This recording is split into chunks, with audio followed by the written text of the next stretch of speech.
Welcome to this next episode of YouTube where we're discussing the tasks that we have in hand for summer. First one was to get the pond running, and we did successfully get that, and you can see the wolves really do enjoy it. The issue that we have throughout the summer is keeping it algae free, and so we're going to be trying a couple of new products this summer. Try to keep it as clean as you see it here, and certainly the wolves do drink out of it, so that's always a concern. Anything that we use has to be non-toxic and certainly non-abrasive to their skin, as well as obviously toxicity to their consuming the water. But that's a real big priority for us in the summertime, getting that up and running. We have used minnows in the pond before as a stimulus for the wolves, and we'll probably continue to do that. And we'll keep that pond running pretty much through October until we get a good freeze, and we'll drain it through the system. The wolves do have a secondary water system of heated waters that are throughout the enclosure, but we will again keep that pond active for a stimulus for the wolves, and you can see Aiden and Denali both using it fairly frequently. They are still showing a full winter coat, and that's one thing about wolves. They're not like dogs where they shed all throughout the year. They blow their undercoats usually once a year, and that'll start probably late May into June. We'll see a little bit later coat shedding than you might see with a dog.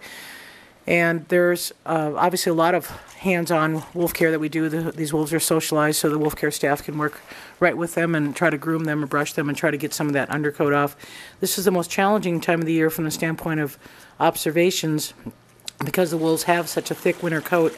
The temperatures in May have been getting up in the 60s and 70s, and it's much harder on them this time of the year than even in July when it may be in the 80s, because they're carrying this full winter coat. So it's been a challenge for us to try to get them down, or actually they've been going into the den, because the den is concrete, it's got a dirt floor, it's relatively cool, and keeping them on exhibit has been a little bit challenging.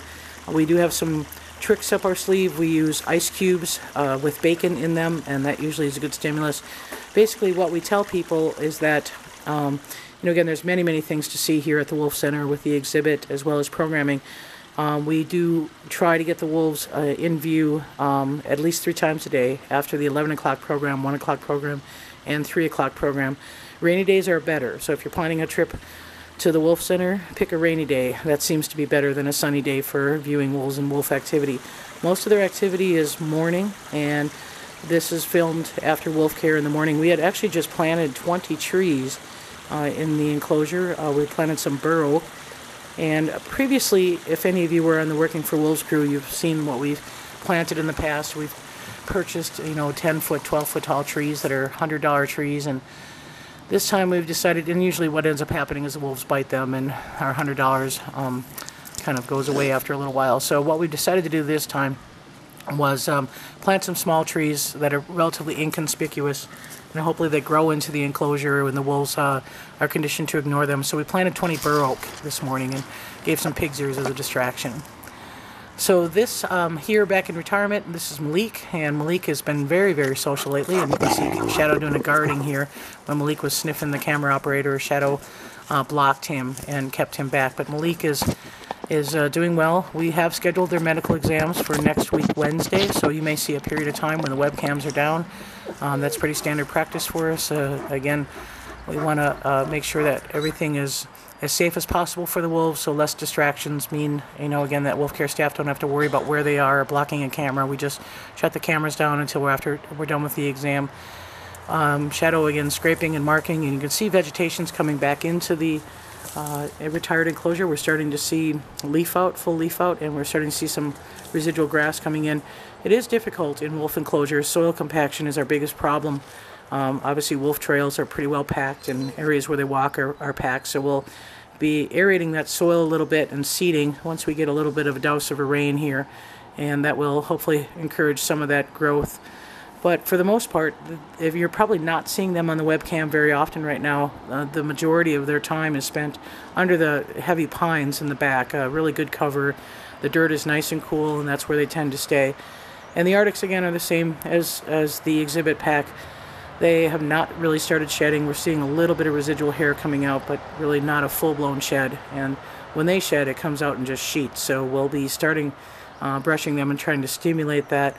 We do have their pond filled, although prior to the medical exam, we will need to drain that pond because we don't want to have any issues when they're coming out of the anesthesia that they trip and fall into the water or something like that. So we will drain that pond and then refill it probably the evening of their medical exam. Grizzer is doing well. We are doing again some still hands-on work with him. He definitely prefers that, and you can see him getting some greeting from wolf care staff there. He does still target the retires. The retired enclosure as being the primary area that he does frequent, and we did have some tree work done in the last couple of weeks. We had a climber come in and topped a hazard tree in Grizzer's new habitat where we're building and take out a couple of other trees that were near the fence line. And that resulted in some branches that went across the fence line into the exhibit pack, and here's Aiden and Denali laying in those branches. So that's going to be the area next to Grizzer's new habitat. There will be a fence separating this and this fence line, so you'll basically see a 4-foot walkway that's put up next to that main exhibit with visual barrier panels. So again, they don't have direct face-to-face access, and Grizzer doesn't have to have them looking at them. But for the short time, it was quite entertaining for them to have those branches fall into their enclosure, and it created a little bit of stimulus there. So that's